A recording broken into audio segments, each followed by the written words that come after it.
La musique de Bach, il y a tellement de richesse, tellement de... il y a toute la musique. Comme j'avais un autre ami qui me disait, Bach a inventé la musique, c'est vrai.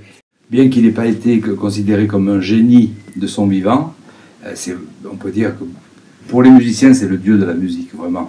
Et cette phrase de Pierre Michelot, c'est parce qu'à une certaine époque, il tournait beaucoup avec Jacques Loussier et le trio Playback. Et donc Pierre Michelot est un contrebassiste qui avait joué donc, avec Miles Davis, avec les plus grands jazzmen, d'Esther Gordon. Et bien sûr, c'est vrai qu'ils étaient aperçus que on a toujours l'impression d'inventer des choses lorsque le bebop est arrivé, c'est sûr, mais il y a des phrases dans les pièces de Bach qui sont tellement d'un contrepoint tellement savant que ça rejoint Charlie Parker, quoi.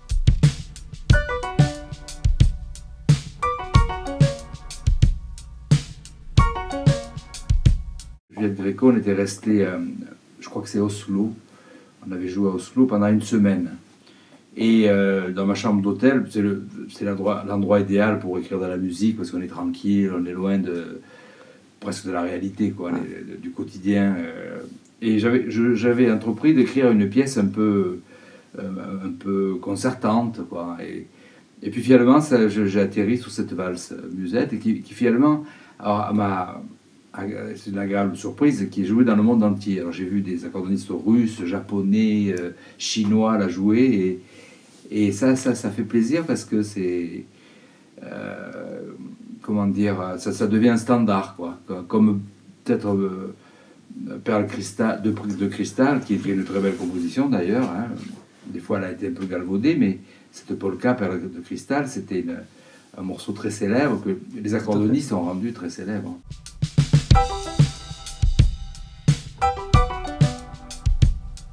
J'ai pas beaucoup de temps pour composer. Bon, cela dit, dernièrement, l'année dernière, j'ai eu ce prix des victoires de la musique classique. Ça a surpris un peu des gens parce qu'il y a toujours un peu ces arrière-pensées accordéonistes. On est un peu... c'est difficile d'effacer un peu ces images un peu négatives. On ne sait pas pourquoi elles sont négatives d'ailleurs.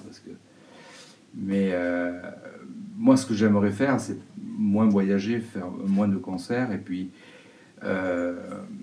écrire plus de musique, mais bon, ça demande une autre organisation, et c'est vrai, étant donné que lorsque je reste 3-4 jours chez moi, sans rien faire, je trépigne, je commence à déprimer, parce que je suis tellement habitué à bouger, et puis cette adrénaline tous les soirs.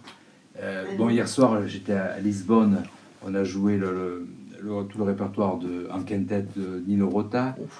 La veille, j'étais à Bremen en quartet avec Sylvain Luc, justement, qui est d'ici, André Secarelli.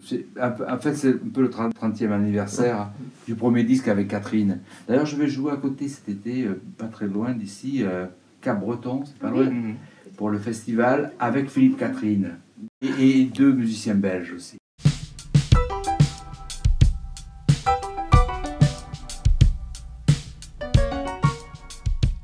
J'ai rencontré des accordéonistes. En Italie, j'ai joué avec un accordéoniste qui s'appelle Vince Abracciante et qui joue l'accordéon à piano. On a fait un concert en duo.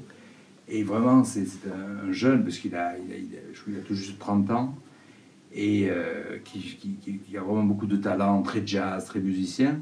Et à Bremen, il y avait aussi Vincent Perani, que j'ai vu que j'ai connu tout enfant, et je lui ai conseillé de venir à Paris, d'aller au conservatoire. J'ai même trouvé son premier gig, comme on dit dans le métier, un groupe de rock qui cherchait un accordéoniste. Il m'a rappelé ça l'autre jour.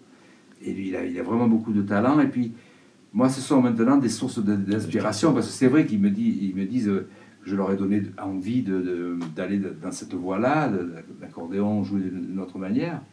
Mais maintenant, c'est moi qui, en les observant, je me dis, tiens, il fait ça, ah oui, c'est bien, là, il prend son temps, il respire.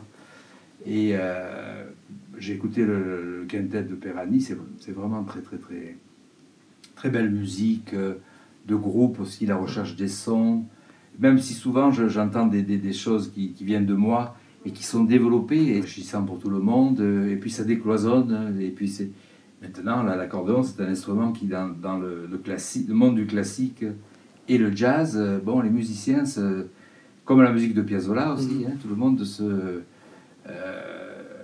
comment dire, est content de pas s'acoquiner, mais de faire des choses avec des accordonnistes, ou de jouer une pièce de Piazzolla ou une valse musette. Ça, c'est bien, quoi. Mais il a fallu des années pour que ça revienne comme ça.